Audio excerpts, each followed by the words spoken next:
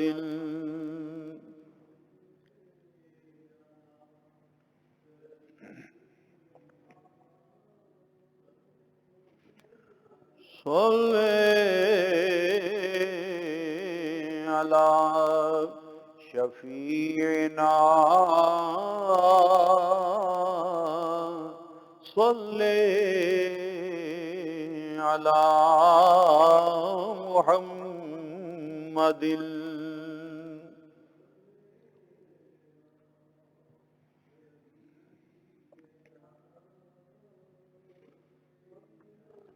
صلی علی خبیرنا صلی علی محمد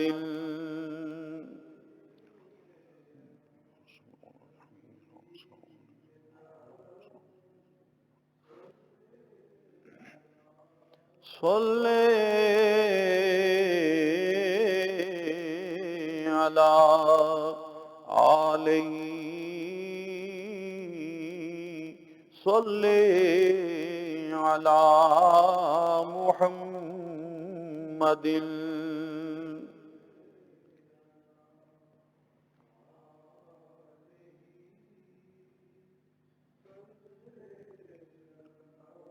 صلی علی اصحابہ صلی علی محمد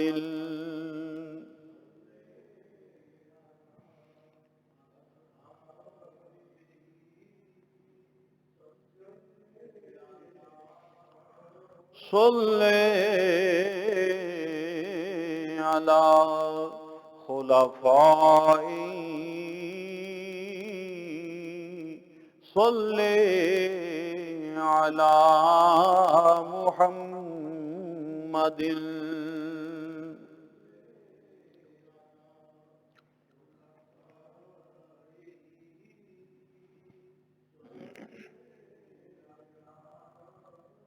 الصلاة والسلام عليك سيدي يا رسول الله وعلى آلك واصحابك سيدي يا حبيب الله الصلاة والسلام عليك سيدي يا شفيع المذنبين وعلى آلك واصحابك سیدی یا رحمت للعالمین۔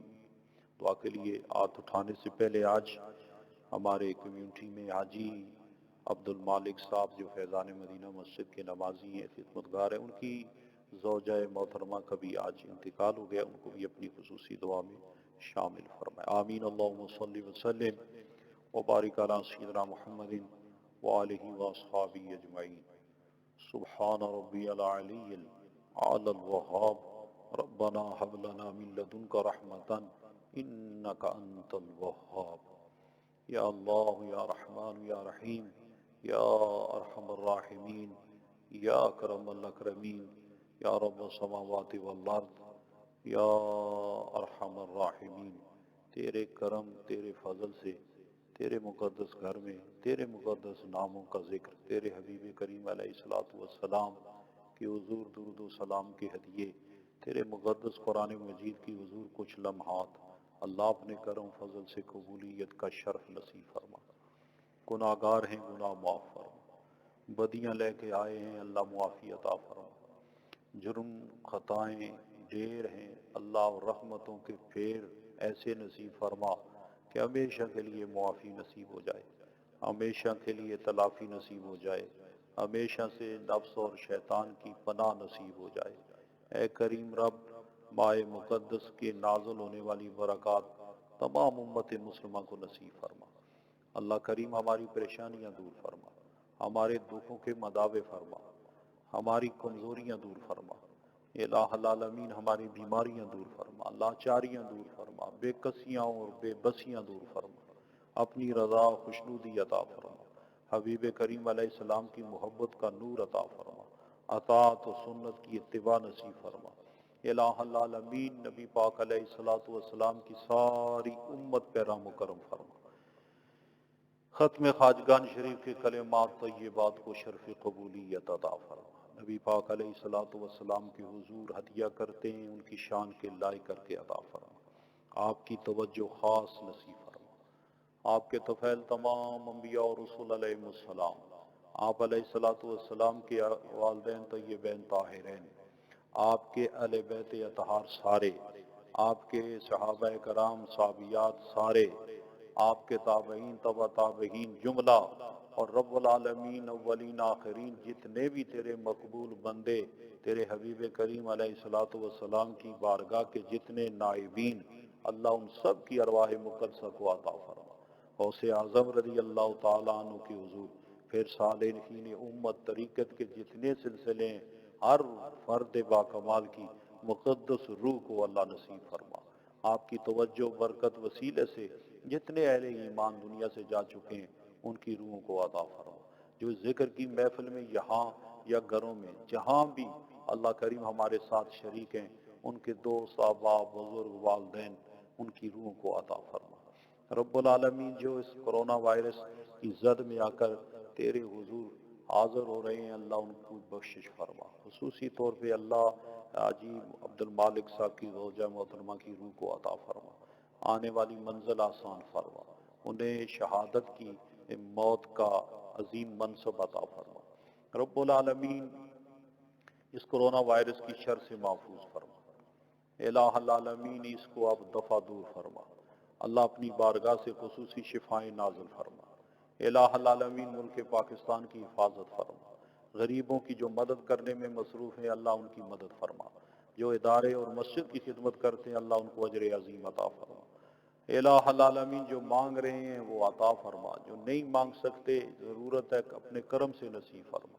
ہماری دنیا بھی بہتر فرما، ہماری آخرت بھی بہتر فرما۔ یا رب بالمصطفیٰ بلغ مقاصدنا واغفر لنا ما مضى یا واسع الکرم، وصلی اللہ تعالی علی خیر خلقی محمد وآلہ واصحابہ اجمعین برحمتک یا ارحم الراحمین۔